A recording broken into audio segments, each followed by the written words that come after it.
Welcome back to Raid Shadow Legends with Blazing Corp. We are finally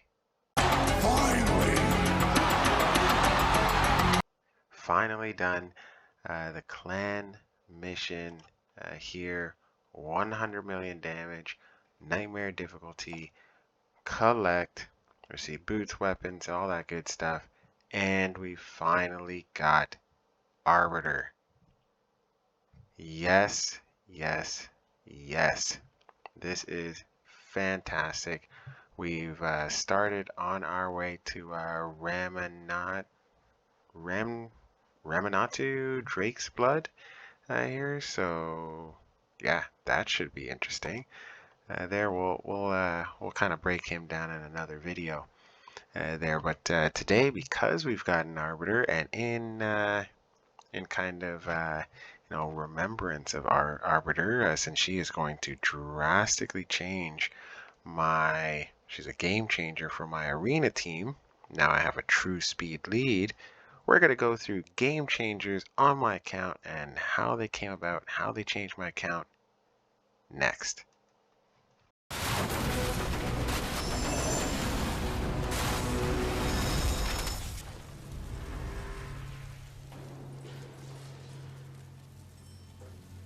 All right, so we are here, starting with number 10 here. It is Ethos.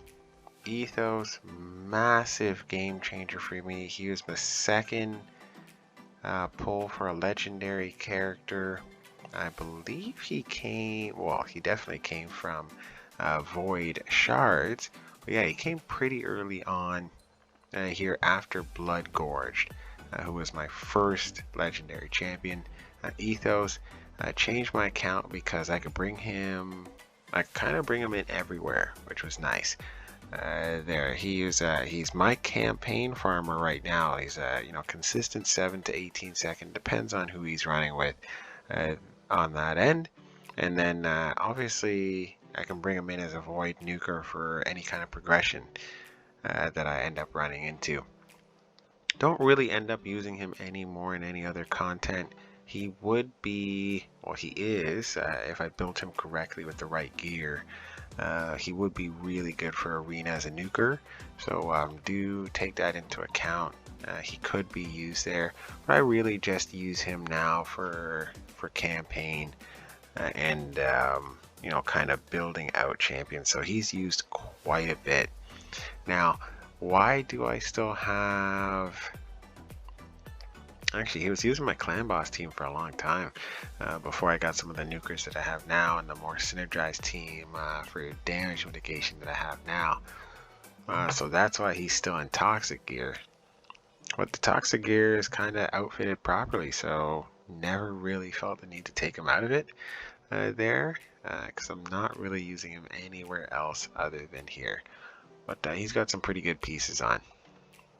Now, if I do find the opportunity, I might change him into savage gear or something like that, just to kind of build him out if I have to, but it's very unlikely I'll ever touch him again in terms of build. Actually, might as well put him in an attack build because that's what he is. Alright, so number 9, Astralon. The fusion for this gentleman was massively hard actually, because I didn't really have the champions at the time or have the account progression to kind of make it easy, where we were running 20 stage 20s really easily, not super crazy on the times. We were running a lot of the lower content, so level 13s, some at level 15. Wasn't really able to get up to 20 at the time, so it was much harder to get Astralon. But once we got him, we had a very, very viable nuker and someone who did a lot of support as well. So had the stun here on his Light of Sanctity, which is really good because it's a 100% chance of stunning on all enemies. Plus he's removing any Veil or Perfect Veil buffs, then placing a weaken there. So really huge, at least for me, because I could use him there for progression in my early kind of stages when I was trying to build out an arena, like a good arena team there. So just a reliable speed nuker there on that side of things. So really, really fantastic to kind of use someone like him and get someone like him, because he drastically improved my account. I pretty much use him like he's a staple in my pretty much a lot of my dungeon teams when I'm not doing you know, like a video on it with someone special. Usually him and Countess Licks together, because they vibe. Their synergy is really, really good on that side of things. Now, obviously on his A1, he's going to have that decrease defense because he's attacking twice. So he's pretty much always putting that on.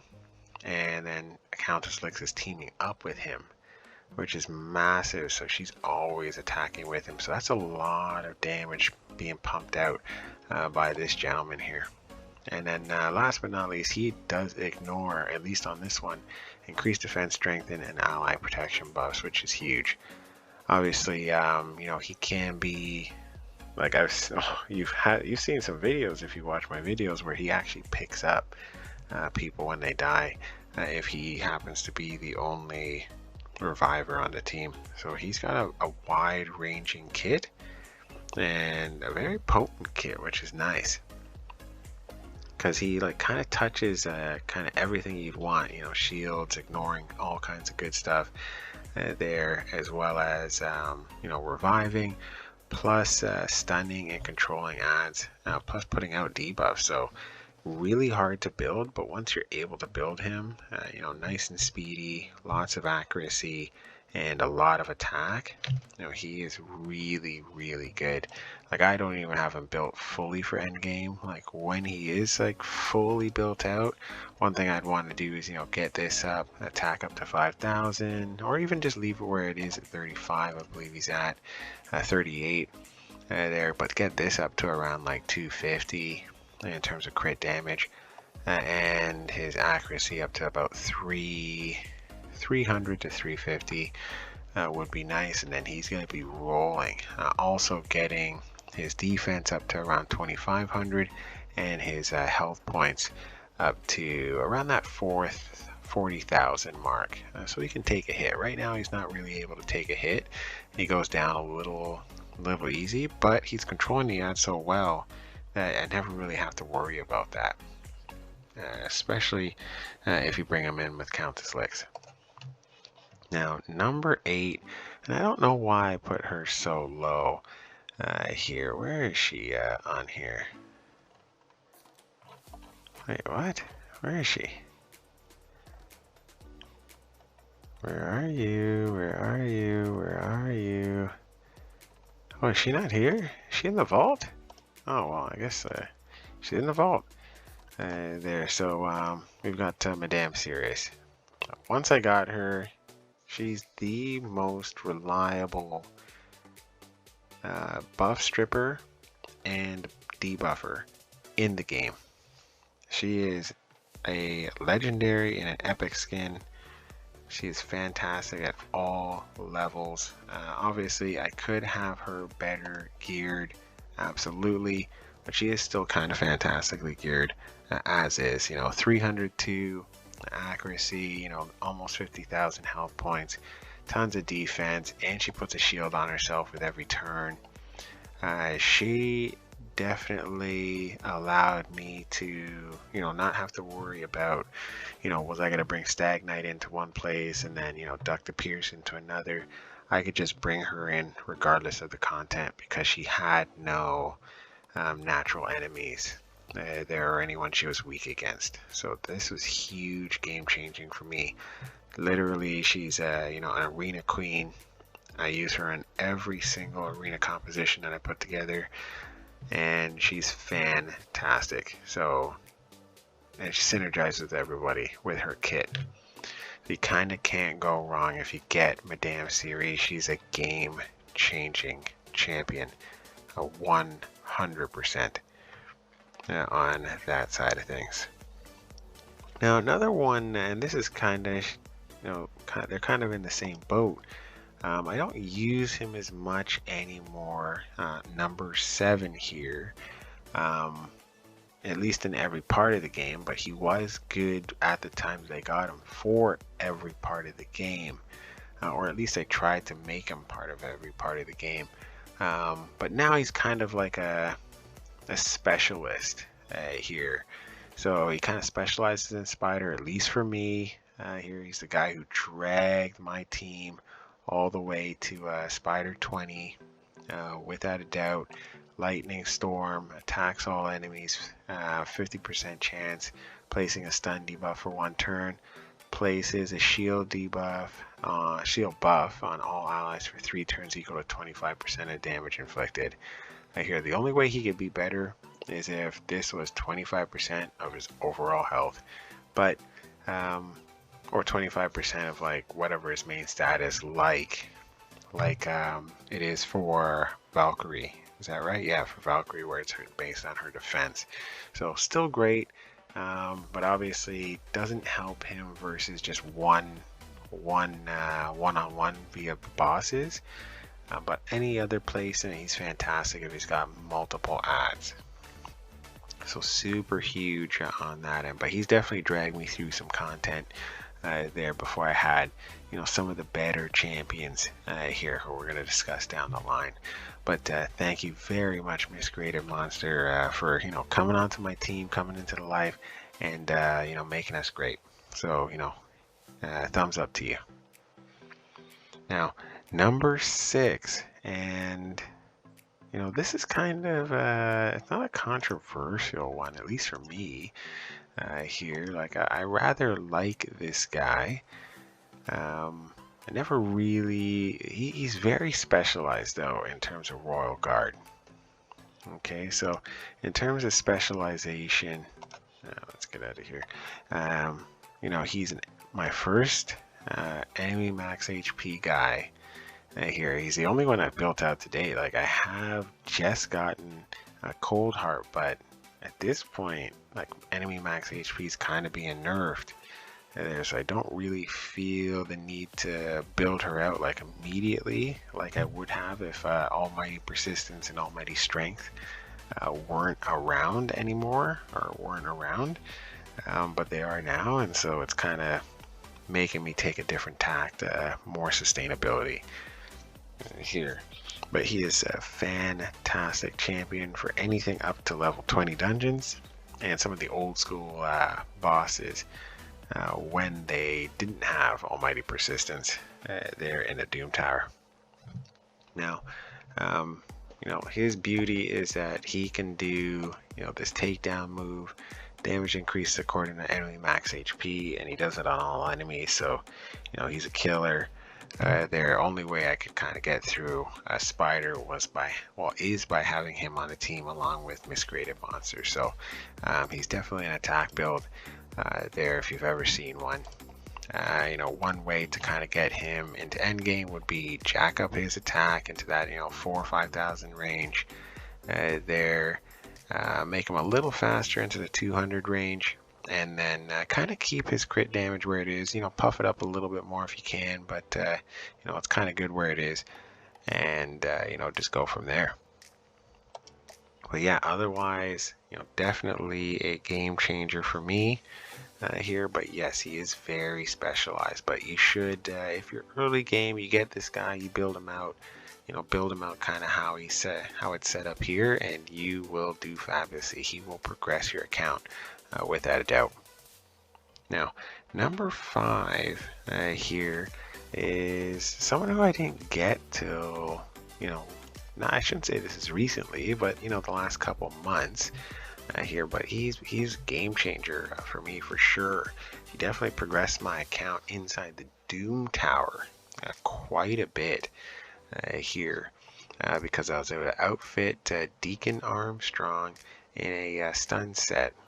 Now, what the stun set did, at least for me, was allowed me to kind of, because he has some AoEs that can add stuns to the effect, to really crowd control while also being able to, not have to, while also being able to do turn meter control as well. So the fact that you can have both, plus he has the ability to do an extra turn. It grants an extra turn here on his A3, I believe it is.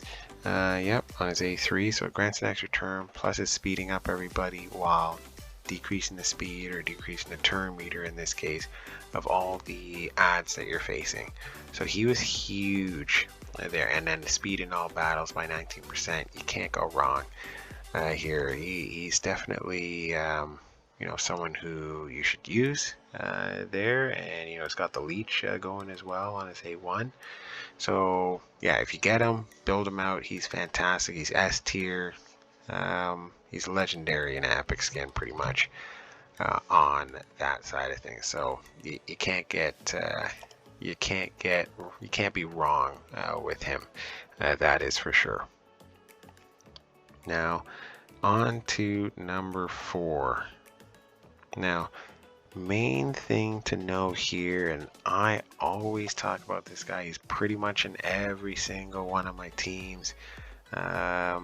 If I can put him in, if it makes sense there, but he's not like crazy geared. And this is like the real crazy thing about him. Iron Braggo here for spot number 4 is that he still has a lot of stats that we can build out on him. We could definitely get his hit points into that 50,000 range. I do like where his defense is, but that could be, we can jack that up a little bit to 5,000. I'd say keep the speed right where it is, because that's kind of like a sweet spot, but get his crit damage up into that like 200 to 300 range there, and he'd be smacking some people while also providing a lot of sustainability. So like he's part of my sustain teams there. He gives a boost on his passive there in defense.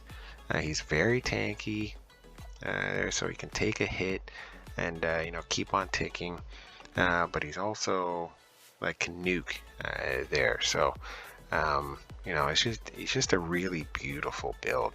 Now I wish I could one day, as I get better gear, I'm gonna re-kit him there, because I do want to get him where he's super tanky. He still has a lot of accuracy in his build, and that's the main way I'm gonna get more accuracy in his build is by building out the Great Hall. So I already know that, but getting that crit rate, jacking that crit rate up really nice and high is something that I want to do for him, because I believe he can be even better than he is right now, especially if he's hitting even harder. But he is kind of topped out at his hits there, so I don't think there's much room to improve in terms of the hits, but getting that extra 200 or 300%, you can't go wrong on that side of things. Now the first real guy or person to progress me firmly into the mid game here. Now he's taken me into end game as well, now that he's synergized with a bunch of champions that we're going to talk about after this here, but he's still used a lot of the places in my with my account here. So if you were lucky enough, or if you were smart enough to do the fusion for Iron Braggo, you got a really good champion, especially if you're more mid-game, low spender, free to play here. Do your fusions. You never know when, how they'll turn out on your account. So it's really important to get those fusions done. All right, so fantastic champions. Hats off to you, my friend. You are still a fantastic champion. I will re-kit you one day, I promise. I will re-kit you one day. Alright, so the next 3 made the game runs on auto a lot easier, and made building my teams a lot easier because their kits were so fantastic there, and then allowed me to really just make Doom Tower normal, really easy to run through, like not really have to think about it too much. Gives me a lot of margin for error with the next couple of champions on the teams there, and then hopefully as I build them out for more with more stats and I finish up my, well, I'm not going to finish it up anytime soon, but as I build out my Great Hall, these guys should progress me deep into Doom Tower hard and really bring this account to endgame status, because we're still firmly in the mid game. But it would be nice to be able to beat not only Doom Tower normal, but Doom Tower hard every single day. Alright, so first up on the list, my man, Bad Alcazar. Take a bow, my friend. He is literally OG champion. I would actually say probably one of the best champions in the game. Here, just for pure like synergy and progression. Here, you can kind of see how he's built out here, but the true beauty of this guy here, if you can build him nice and tanky, lots of defense, lots of hit points, here, you know, really fast, and you know, at least have some kind of crit built in there with a lot of resistance and accuracy, is his A1 here is attacks all enemies, so AoE, heals his champion and all allies by 20% of the damage inflicted, has a bunch of damage modifiers plus heal modifiers. Fantastic kit. You literally don't actually have to bring in a dedicated healer if you have Bad Al on the team, which is huge. It allowed me to get out of my reliance on having a dedicated healer and like apothecary or reliquary tender on the team because of his Dark Saphir, on top of having Malice. So removes all debuffs from all allies, places 2 continuous heal buffs on all allies for 2 turns, places 2 poisons on debuffs on all enemies for 2 turns. Sick, sick, sick. So he's constantly doing this. Now, one thing I would like to get him into is a full force set of a reflect, so that he has the 40% chance to have a cooldown activate or to reduce the cooldown on a skill. Since he only has the 2, he's constantly going to be doing Malice, so just keep doing it over and over and over, and that will just stack those poisons. That's sometimes what gets me through some content, is him having the ability to not only cleanse but then put on that damage over time tick with the poisons. It's huge. Now, when he puts on that poison, all allies inflict 20% more damage against that target, and that's a passive, right? So he actually doesn't have to put on the poison just has to be on the boss or whatever, or whoever it is, for all our allies to do 20% more damage. So he's bringing a passive that is a damage dealing passive or damage buff passive. That is huge on that side of things. That is massive. Yeah, you can't go wrong having Bad Al on your team. He is an all-around bad mother. Hey, that's pretty good. Great everywhere and synergizes with any kind of team you can put him on. Now, who I like to run him with there, especially now, is Under Priest Brogni, who is my number 2. Okay, so he's got a stun set, and the reason I put a stun set on Under Priest is he's got shields. So his A3 is a shield ability, 20%. So place a block debuff, 50% increase attack, 2 turns. Place a shield buff on all allies for 2 turns equal to 30% of this champion's max HP, which is insane. And the shield cannot be removed. Also ridiculous here. So why is this such a great skill? So not only is it blocking debuffs, which is great in the arena there, but placing the shield that can't be taken off, it can't be stripped there, and then it's a massive shield at that, especially if you have high health points. So he's 80,000 there, so he's dropping something like 20,000 or so hit points of shield on anybody that he puts that on. That's a huge amount of protection. Here now, to get him to end game, I'd build out crit rate, crit damage, so that way his second move that he does, Cavern's Grasp, here when he attacks all enemies, chance for removing one random buff from all enemies, and then chance for removing a debuff from all allies, but increases the value of shield buffs by 30% of the damage inflicted. So he's actually extending the shield, which is huge. There's no shield extenders in the game. Here. So having that shield extended, you can team him up with some other shield champions and he can extend the shield, especially if the shield's been hit a few times. Now, speaking of getting the shield hit, is you kind of want the shield hit when you're with a team, in a team with Underpriest Brogni, because whenever an ally under a shield is attacked, reflects 25% of the damage inflicted to the shield back of the attacker. That's insane, and that also heals the ally by 25% of the damage inflicted on the shield. That is insane. It is crazy how good this skill is.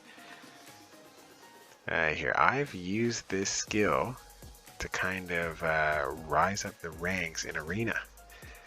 Here, because it allows me to not have to have, the speed champion here to be able to go second. Now here, it's obviously good if he goes first, but he can take a hit, get the shield on, block those debuffs on the second kind of go around here, and still win the match. Here, it is fantastic how good this kid is here, and he's the master of shields.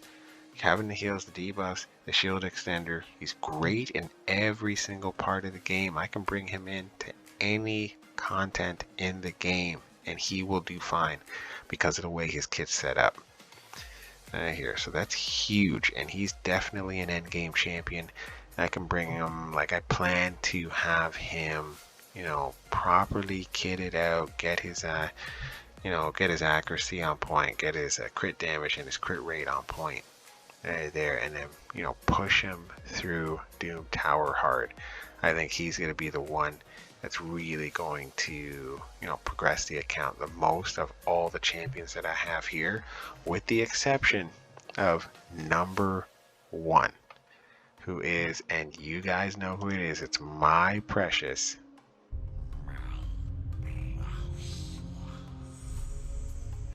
Seal of the Drakes. Literally the best free-to-play champion ever created. Thank you, Plarium, for giving us such a crazy champion here as a free daily login reward at 6 months. So why is she so good? Passive heals. If you guys watched any of my videos where I have a bunch of sustain teams, because I don't have crazy gear to put on these like crazy nukers here who need like every stat, here is sustain teams are passive heals and active heals there. So when you merge those two, you have literally what this thing is. It's just boundless life.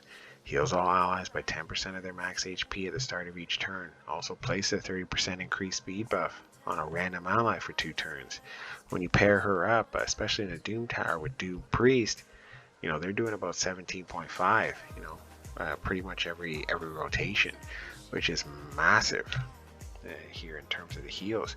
And then obviously, having an increased speed buff for 2 turns on a random ally is never a bad thing. Now, why she's so special, but beyond the boundless life, is she can revive an ally with 50% HP and a 50% ally protection buff on them. Ally protection is the best buff in the game here, because you're sharing damage, and that's on a 4-turn cooldown. Now, I like her as well because of the sustain teams. You also have control within that sustain team. So she's damage based, so it's really easy to build her out. Don't have to worry about attack. She's going to attack every enemy 2 times, and then each hit has a 20% chance of placing a stun. Here, so that's well, it's actually a 35% chance of placing a stun, so that's huge. That's why I have her at 217 accuracy. Obviously, we'll build that out further with the acquisition of the Great Hall as we're getting better here on that side of things. Have her in a high resistance so she can kind of resist a lot of debuffs, which is nice. And she's kind of built. She's built really tanky. She's got a lot of health. She's got a lot of defense. Here, this is kind of the way I wanted to build her, because I want her to be able to stand up to some hits, because she's the one who needs to pick up people. So it's huge that she's able to stand up to some of the heavier hits, and she's super consistent with her as she's a reviver. There's a very consistent reviver. Her AI isn't stupid like some of the other AIs out there. Obviously, if you do get her, if you haven't gotten her yet, keep some speed gear. Whether it's a broken set or not, keep speed gear so you can put on her, and make sure she's got accuracy on there so you can use the stun ability. It's never a bad thing to have control, and stun is the best debuff in the game. Here, so very sturdy, free at 6 months. That's why she is my #1. So the Drake's my precious, fantastic champion. You cannot go wrong. That has been it. Thank you for staying with me this long. I do appreciate it. Let me know who are your game changers in the comments below. Love to hear who's changing your account kind of there on a daily basis, and who's changed your account over the life of the account here that you have. And then who would you like to see? Who do you want so badly you can feel it? I know for me it's Valkyrie. If I get Valkyrie, I'm going to be a happy guy there, because that will change my life in Clan Boss here with the massive shields that she has on that side of things. So thanks so much. Have a fantastic day. We'll be back next time. Let's chat then.